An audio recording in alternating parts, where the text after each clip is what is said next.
Prijedlog zakona koji je pred vama ne staje na kraj jednom etnonacionalizmu da bi porodio i uzgojio drugi.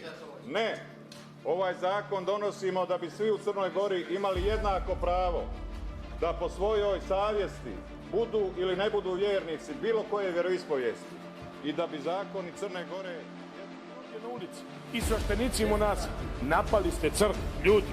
Ja vas molim, mi smo vas ovdje molili, preklinjali, nemojte ljudi ovo da radite, vi ne odstupate i kažemo vam da.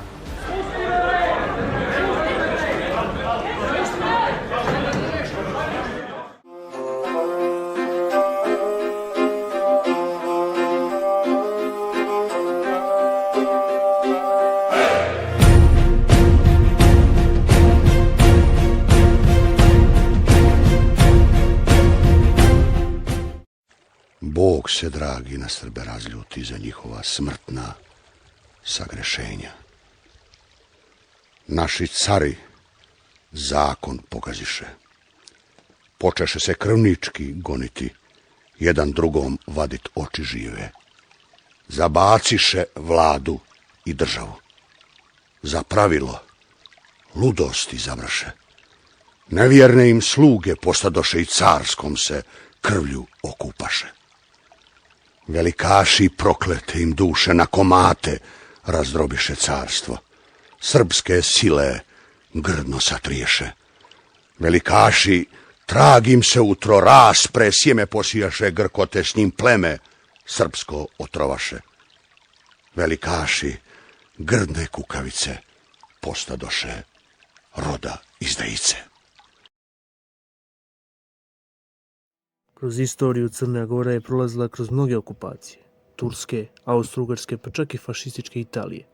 Trajali su od nekoliko godina pa do par stotina godina.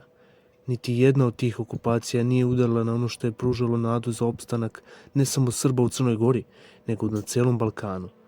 Nisu udarili na Srpsku pravoslavnu crkvu. Izuzev nezavisne države Hrvatske, koja je progonila Srbe i zabranjivala ispovedanje pravoslavne vere i komunista, niko nije otimao i rušio svetinje. Niko do modernog Montenegra sa DPS-om i Milom Đukanovićem na čelu.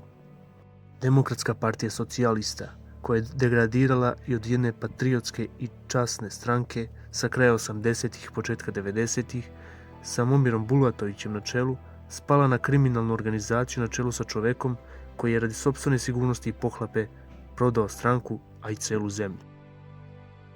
30 godina DPS-a, od odlaska Bulatovića iz stranke i dolaska Mila Đukanovića na njeno čelo, Crna Gora je odbijala sve saradnje sa Srbijom i polako gradila priču o takozvanoj srpskoj hegemoniji, osnovavši grupu razbojnika koji sebe zovu komitama, a prave veze sa njima realno nemaju. Sve je to gradilo put kao cepljenju 2006. godine. Nakon toga je svima već poznato šta se dogodilo. Od ulaska u NATO bez referenduma do priznavanja takozvanog Kosova, također bez referenduma, uvođenje sankcije Rusiji, uz ekstremnu diskriminaciju Srba i izbacivanje svakog ko se tako izjašnjava iz institucija, dalo je do znanja Srbima u Crnoj Gori da više nisu dobrodošli u sopstvenoj zemlji. Nažalost, sve to nije bilo dovoljno da Srbi u Crnoj Gori stanu na noge. Sve do kraja 2019. godine, kada se donosi sporan zakon o slobodi veroispovijesti, koji na direktan način otima svetinje od Srpske pravoslavne crkve. Ako ne odustanete od ovoga, sukobit ćemo se. Da znate. I vi ste izazvali ovo. Što je vama trebalo, bre? Što je, bre, vama trebao ovaj zakon? Nema to veze sa ljudima. Što ste vi predložili ovaj zakon? Napali crkvu i sada pitate što vi ljude ne pustite. I uz svo protivljenje Demokratskog fronta, tada jedine srpske partije u parlamentu, zakon stupa na snagu, a tada Srbi u Crnoj Gori shvataju da je stvar otišla predaleko. Širom zemlje kreću veličanstvene litije, na ulici izlaze svi ljudi sa svojim porodicama, deca, starci, iako na prvi pogled liči na samo običan protest koji će DPS da uguši, ispostavilo se da je to bio početak talasa slobode koji će na kraju da uguši taj isti DPS. Na čelu tih litija staje sada već blaženopočivši mitropolita Amfilohije, koji je svojim duhovnim autoritetom i snagom sve to još pojačao i pokazao da je Bog u svojoj Carstvo Oca i Sina i Duha Svetoga Boga ljubavi. To je ono što je podstaklo i ovaj narod da krene po prvi put na ovaj način u ova posljednja 2 vijeka, da krene ovim svetim putem, krsnim hodom i litijom i da posvjedoči svoju vjernost bogoljubavi i svoju vjernost bratskoj ljubavi. Iako se mislilo da će hladniji period pa kasnije pandemija koronavirusa zaustaviti talas slobode, desilo se upravo suprotno. Na ulica je izašlo blizu 300.000 ljudi, što je skoro pola stanovništva cijele Crne Gore. Panika režima se je mogla osjetiti. Dolazio je kraj leta. U Crnoj Gori su raspisani parlamentarni izbori, što je opozicija iskoristila da se ujedini pod koalicijom za budućnost Crne Gore. Tada je istakla kao lidera Zdravka Krivokapića, sadašnjeg premijera. Što se tiče DPS-a, on se hvatao za slamku spasa. Tražio je da uđe u koaliciju sa manjinskim strankama, muslimanima i Hrvatima, a u sve to uvozio ljude, najčešće Albance, i delio im lične karte kako bi nekako sačuvao vlast. Izborni dan je protekao napeto, uz brojne nepravilnosti i greške, koje su najčešće izazivali pripadnici DPS-a, pa je dolazilo nakon 31 godine jedne apsolutne vlasti moralo se desiti ovo. Razlog leži u jednoj činjenici. Ko udari na Boga i Svetog Vasilija Ostroškog, mora tako da prođe. Ipak, epilog je bio jasan. Koalicija za budućnost Crne Gore, koja je osvojila većinu glasova, je zajedno sa koalicijom URA Dritana Abazovića i Aleksom Bečićem mogla da sastavi vladu i da ima pristojnu većinu u parlamentu. U ove dane kad ceo svet pere ruke i govori s krpom na ustima, ispraćamo na dalek put mitropolita Amfilohija onako kako su ispraćeni još samo kralj Aleksandar i patrijarh Pavle.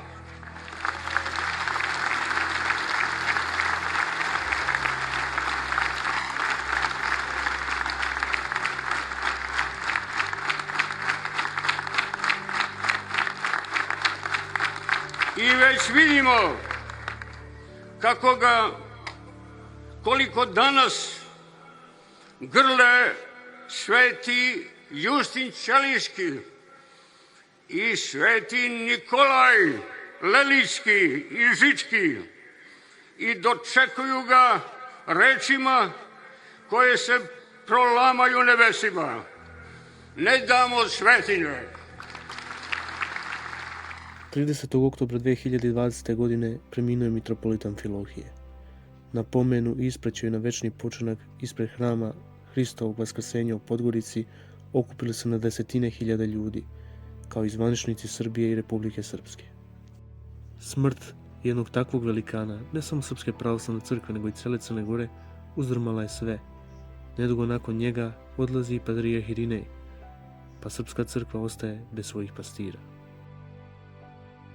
Međutim, to nije dugo trajalo. Na saboru Srpske pravoslavne crkve u hramu Svetog Save izabran je novi patrijarh, Porfirije, a u Crnoj Gori se kao dostojan naslednik našao vladika Joanikije, koji je zajedno sa blaženopočivšim mitropolitom Amfilohijem vodio veličanstvene litije koje su krasile Crnu Goru.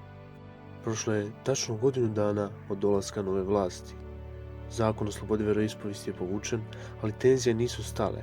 Usvajanje rezolucije o takozvanom genocidu u Srebrenici, Crna Gora ponovo postaje žarište sukoba. U ovoj više nego napetoj situaciji na Cetinju i u Crnoj Gori, mi smo željeli da maksimalno doprinesemo miru i stabilnosti Crne Gore. Da se ne zapodijeva svađa i razdor među braćom, posebno ne na Cetinju. I zbog toga smo prihvatili preporuke pametnih ljudi, dobronamernih, da ovaj skup bude isključivo vjerskog karaktera, da ga smanjimo, ali da se nikako ne izgubi njegova suština. Kao što nalaže vekovna tradicija ustoličenja mitropolita, većinom se to obavljalo u Cetinskom manastiru i samim tim za ustoličenje novoizabranog mitropolita Joanikija je također izabran od Cetinja. Međutim, lažne crnogorske patriote su danima protestovale i tražile promjenu mjesta ustoličenja uprkos tradiciji.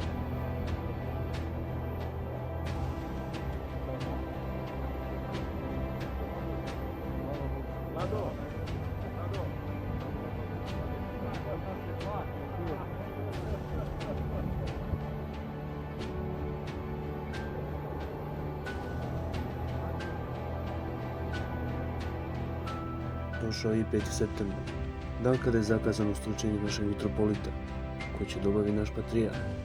Tenzije su se povećavale, ekstremisti su rušili ograde i blokirali puteve.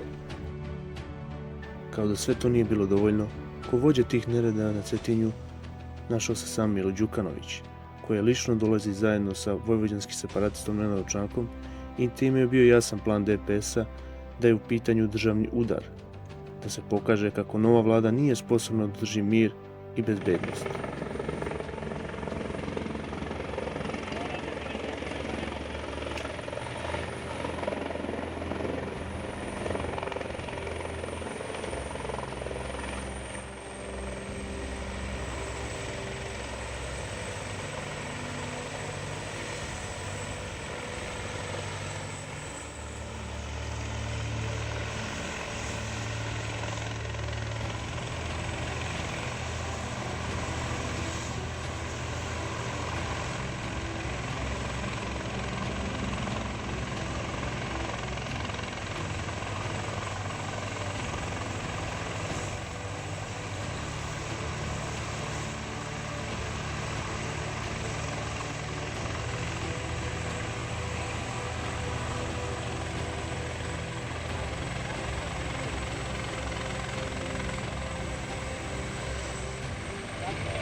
Premijer Zdravko Krivokapić sa još par savjesnih ministara je uspeo lično da obezbedi dolazak sveštenstvu u Cetinski manastir i tako pomogne da se vekovna tradicija ustoličenja nastavi.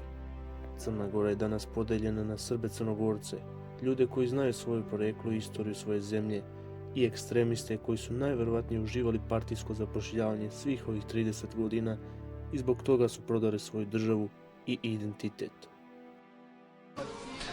Zbilja mi nije jasno što se toliko kurčite. Zato što smo narod najprviji. Deba otpimam. Grlo da pročistiš.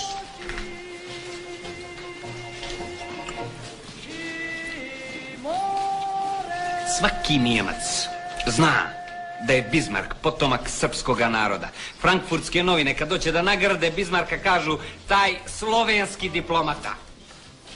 Sve ovo i još mnogo toga je moj prađed Nikola Božović ispriča jednom holandskom putopiscu. Sve ti to ima zapisato u biblioteku u Amsterdamu. Jer ti sad